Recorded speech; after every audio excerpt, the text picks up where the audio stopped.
हरे कृष्णा। जय श्री हरि। ओम नमः शिवाय। प्रिय भक्तजनों, आज बृहस्पतिवार के दिन आप बृहस्पति देव की बड़ी ही दुर्लभ कथा सुनेंगे। इस कथा को सुनने से भक्तों की सभी मनोकामनाएं भगवान बृहस्पति देव की कृपा से पूर्ण हो जाती हैं। तो आइए बड़ी ही श्रद्धा और प्रसन्न चित्त मन से इस कथा को सुनते हैं। भारतवर्ष में एक प्रतापी और दानी राजा राज्य करता था। वह नित्य गरीबों और ब्राह्मणों की सहायता करता था। यह बात उसकी रानी को अच्छी नहीं लगती थी। वह न ही गरीबों को दान देती, न ही भगवान का पूजन करती थी और राजा को भी दान देने से मना किया करती थी।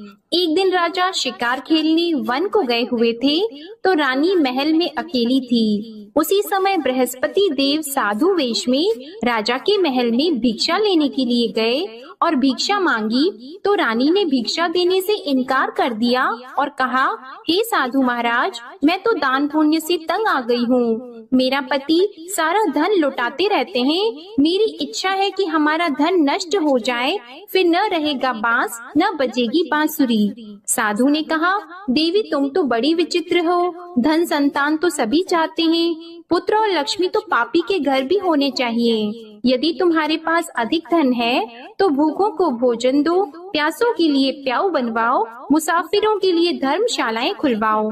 जो निर्धन अपनी कुंवारी कन्याओं का विवाह नहीं कर सकते, उनका विवाह करा दो। ऐसे और कई काम हैं जिनके करने से तुम्हारा यश लोक और परलोक में फैलेगा।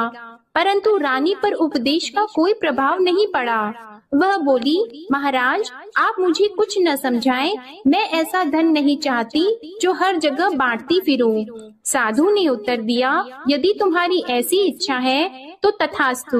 तुम ऐसा करना कि बृहस्पतिवार को घर लीपकर पीली मिट्टी से अपना सिर धोकर स्नान करना, भट्टी चढ़ाकर कपड़े धोना। ऐसा करने से आपका सारा धन नष्ट हो जाएगा। इतना कहकर वह साधु महाराज वहाँ से आलोक हो गए और साधु के अनुसार कही बातों को पूरा करते हुए रानी को केवल 3 बृहस्पतिवार ही बीते थे कि उसकी समस्त धन संपत्ति नष्ट हो गई।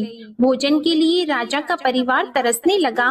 तब एक दिन राजा ने रानी से बोला कि हे रानी, तुम यहीं रहो, मैं दूसरे देश को जाता हूँ, क्योंकि यहाँ पर सभी लोग मुझे जानते हैं, इसलिए मैं कोई छोटा कार्य नहीं कर सकता।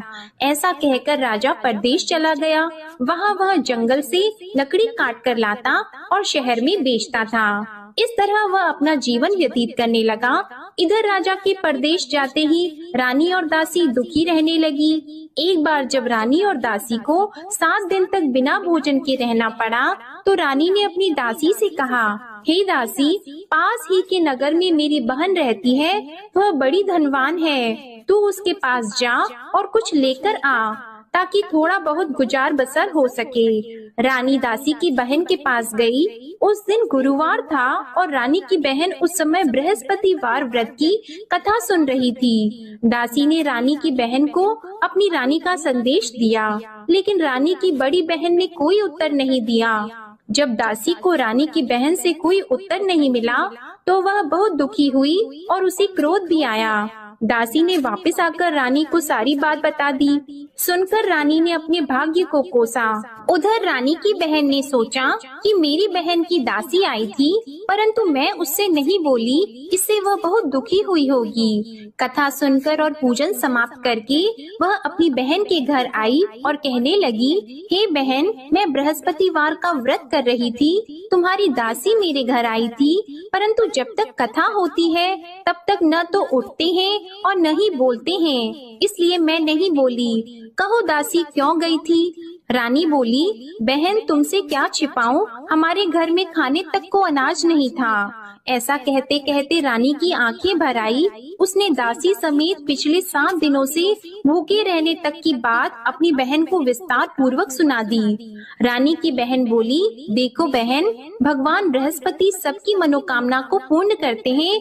देखो शायद तुम्हारे घर में अनाज रखा हो। पहले तो रानी को विश्वास नहीं हुआ, पर बहन के आग्रह करने पर उसने अपनी दासी को अंदर भेजा तो उसे सचमुच अनाज से भरा एक घड़ा मिल गया। यह देखकर दासी को बड़ी हैरानी हुई। दासी रानी से कहने लगी, हे रानी, जब हमको भोजन नहीं मिलता तो हम व्रत ही तो करते हैं, इसलिए क्यों न इनसे व्रत और कथा की विधि पूछ ली जाए ताकि हम भी व्रत कर सकें। तब रानी ने अपनी बहन से बृहस्पतिवार व्रत के बारे में पूछा। उसकी बहन ने बताया, बृहस्पतिवार के व्रत में चने की दाल और मुनक्का से विष्णु भगवान का केले की जड़ में पूजन करें तथा दीपक जलाएं, व्रत कथा सुने और पीला भोजन ही करें। इससे बृहस्पति देव प्रसन्न होते हैं। और व्रत और पूजन विधि बताकर रानी की बहन अपने घर को लौट गई। 7 दिन के बाद जब गुरुवार आया तो रानी और दासी ने व्रत रखा। घुड़साल में जाकर चना और गुड़ लेकर आई, फिर उससे केले की जड़ तथा विष्णु भगवान का पूजन किया।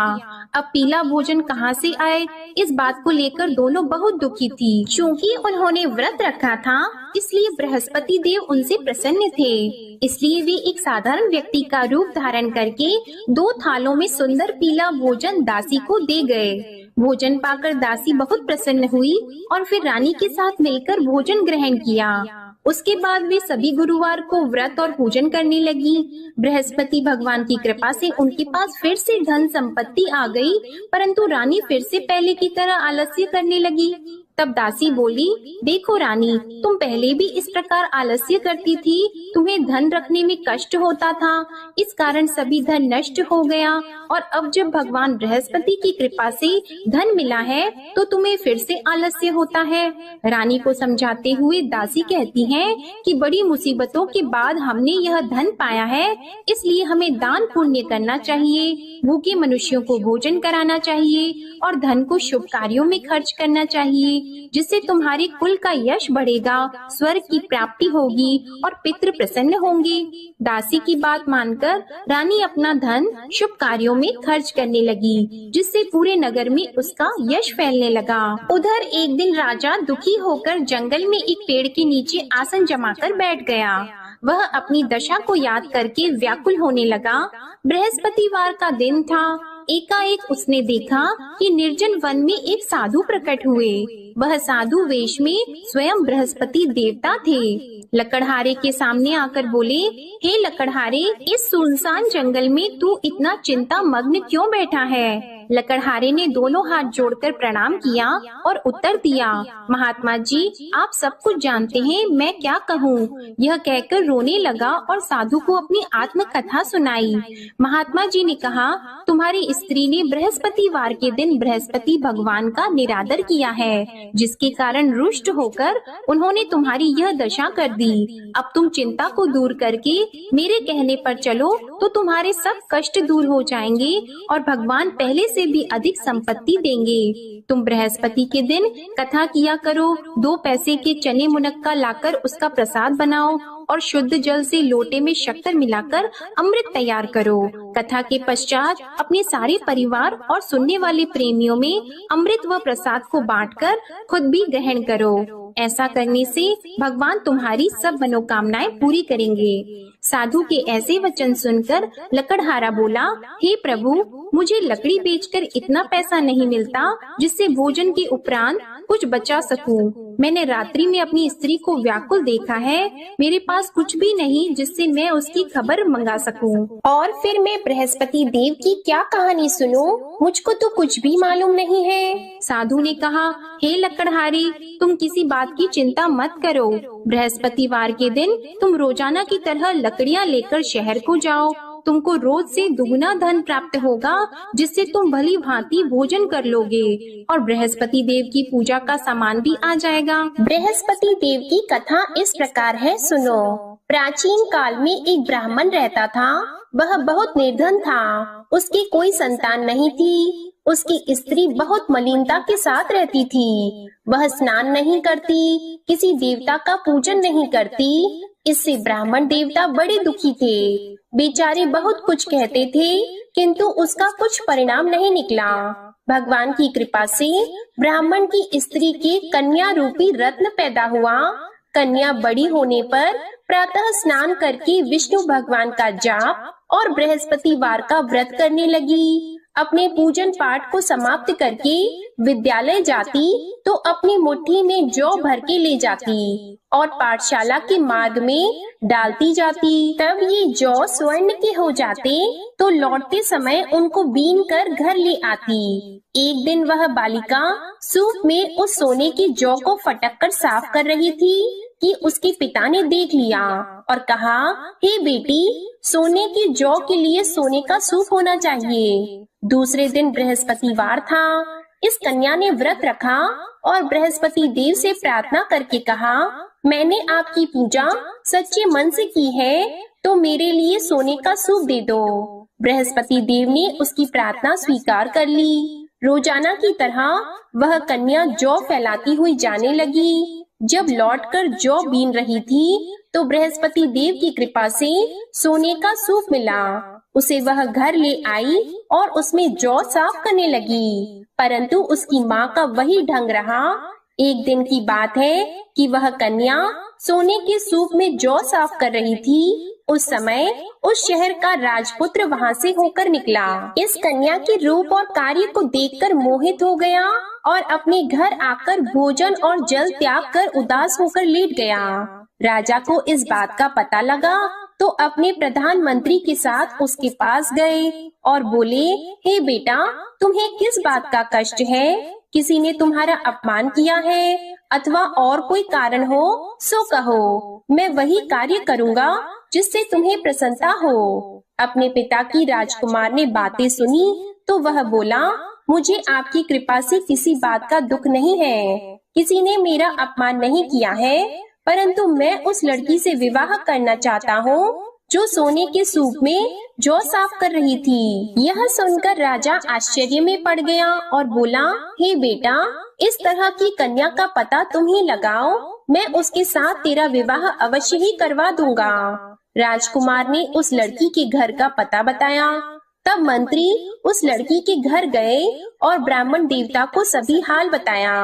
ब्राह्मण देवता राजकुमार के साथ अपनी कन्या का विवाह करने के लिए तैयार हो गए तथा विधि विधान के अनुसार ब्राह्मण की कन्या का विवाह राजकुमार के साथ हो गया।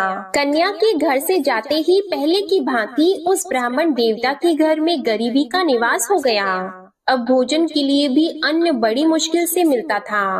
एक दिन दुखी होकर ब्राह्मण देवता अपनी पुत्री के पास गए। बेटी ने पिता की दुखी अवस्था को देखा और अपनी माँ का हाल पूछा।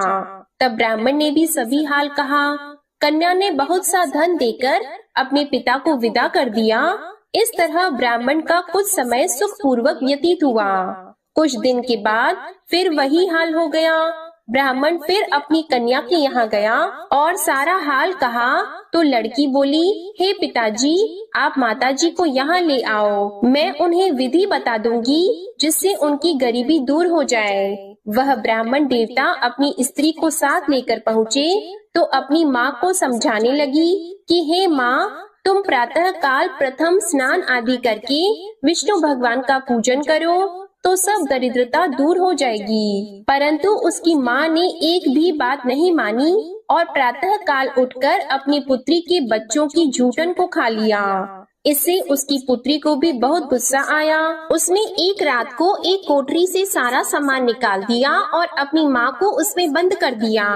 प्रातः उसमें से उसे निकाला तो स्नान आदि करा के पूजा पाठ करवाया तो उसकी माँ की बुद्धि ठीक हो गई। इसके बाद वह नियम से पूजा पाठ करती और प्रत्येक बृहस्पतिवार को व्रत रखने लगी। इस व्रत के प्रभाव से उसकी माता और पिता बहुत ही धनवान और पुत्रवान हो गए और बृहस्पति देवता के प्रभाव से इस लोक के सुख को भोगकर अंत में स्वर्ग को प्राप्त हुए। इस तरह कहानी कहकर साधु देवता वहाँ से अंतर ध्यान हो गए। धीरे धीरे समय व्यतीत होने पर फिर वही बृहस्पतिवार का दिन आया। लकड़हारा जंगल से लकड़ी काटकर किसी शहर में बेचने गया। उसे उस दिन और दिन से अधिक पैसा मिला। राजा ने चना गुड़ आदि लाकर गुरुवार का व्रत किया। उस दिन से उसके सभी क्लेश दूर हो गए। परंतु जब दोबारा गुरुवार का दिन आया तो बृहस्पतिवार का व्रत करना भूल गया। इस कारण बृहस्पति भगवान नाराज हो गए। उस दिन उस नगर के राजा ने विशाल यज्ञ का आयोजन किया था तथा शहर में ये घोषणा करा दी कि कोई भी मनुष्य अपने घर में भोजन न बनवाए, न आग जलाए। समस्त जनता मेरे यहाँ भोजन करने आए। इस आज्ञा को जो न मानेगा उसे फांसी की सजा दी जाएगी। इस तरह की घोषणा संपूर्ण नगर में करवा दी गई। राजा की आज्ञा के अनुसार शहर के सभी लोग भोजन करने गए, लेकिन लकड़हारा कुछ देर से पहुँचा, इसलिए राजा उसको अपने साथ घर लेके गए और ले जाकर भोजन करा रहे थे तो रानी की दृष्टि उस खूंटी पर पड़ी जिस पर उसका हार लटका हुआ था। वह वहाँ पर दिखाई नहीं दिया। रानी ने निश्चय किया कि मेरा हार इस मनुष्य ने चुरा लिया है। उसी समय सिपाहियों को बुलाकर उसको कारागार में डलवा दिया। जब लकड़हारा कारागार में पड़ गया और बहुत दुखी होकर विचार करने लगा कि न जाने कौन से पूर्व जन्म के कर्म से मुझे यह दुख प्राप्त हुआ है, और उसी साधु को याद करने लगा जो कि जंगल में मिला था। उसी समय तत्काल बृहस्पति देव साधु के रूप में प्रकट हुए और उसकी दशा को देखकर कहने लगे, अरे मूर्ख, तूने बृहस्पति देव की कथा नहीं करी, इस कारण तुझे दुख प्राप्त हुआ है।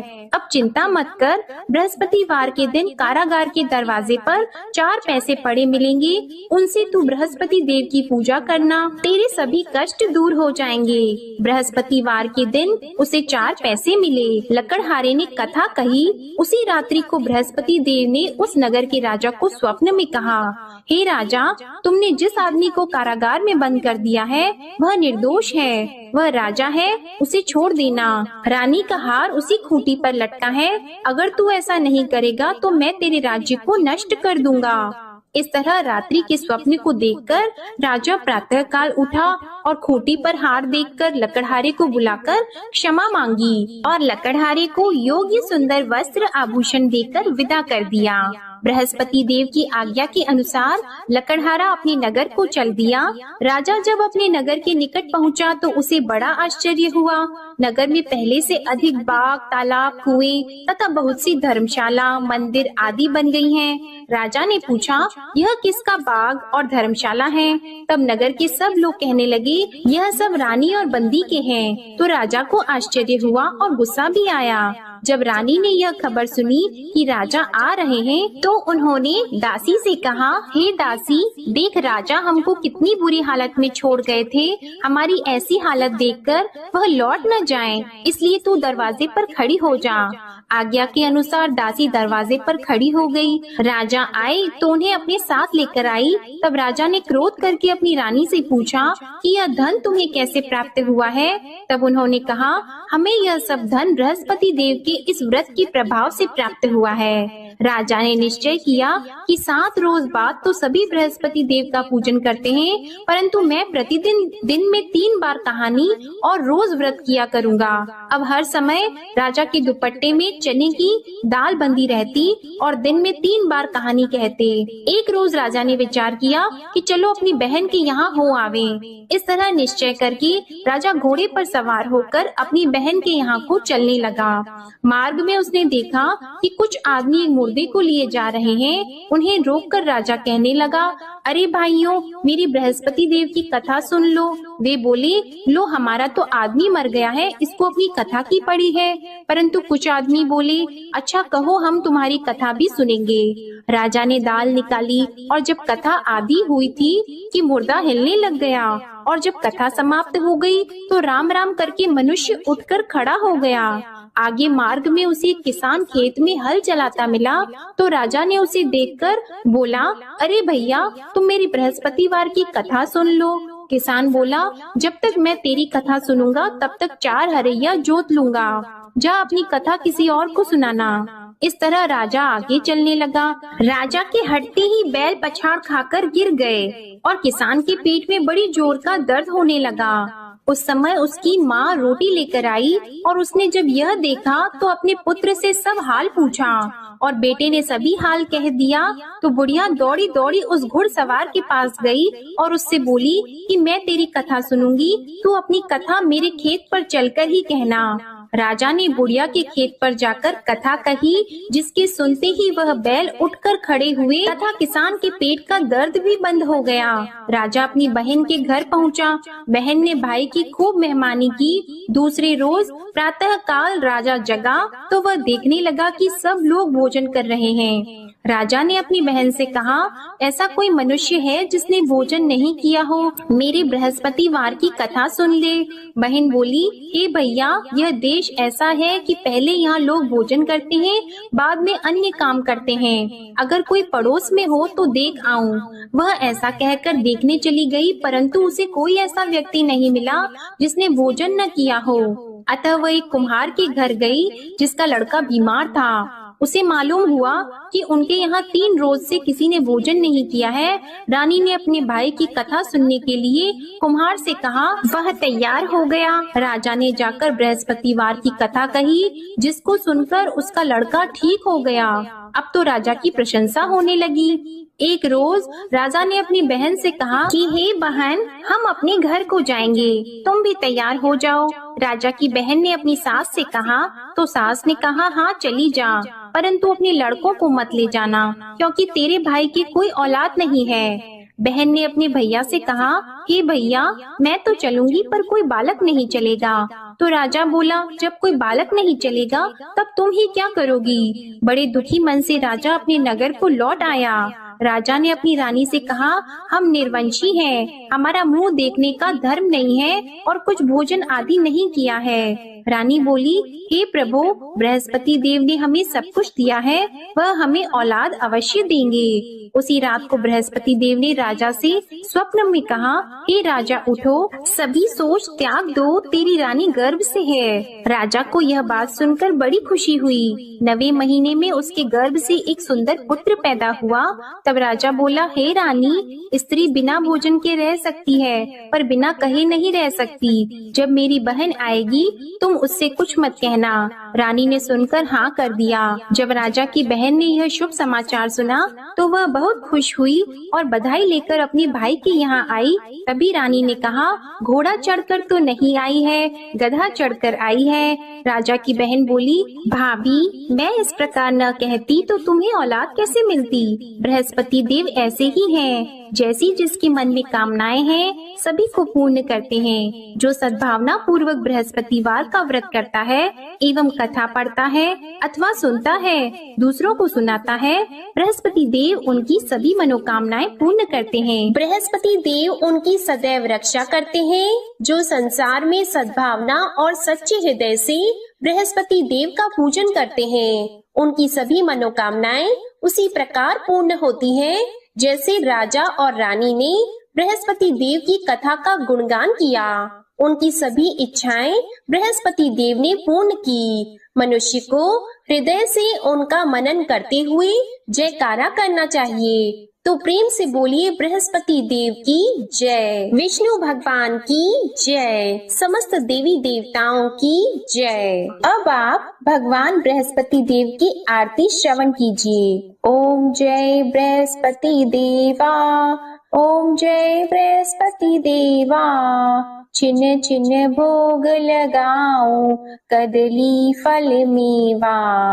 ओम जय बृहस्पति देवा, तुम पूर्ण परमात्मा, तुम अंतर्यामी, जगत पिता जगदीश्वर, तुम सबके स्वामी। ओम जय बृहस्पति देवा, चरणामृत निज निर्मल, सब पातक हरता, सकल मनोरथ दायक, कृपा करो भरता।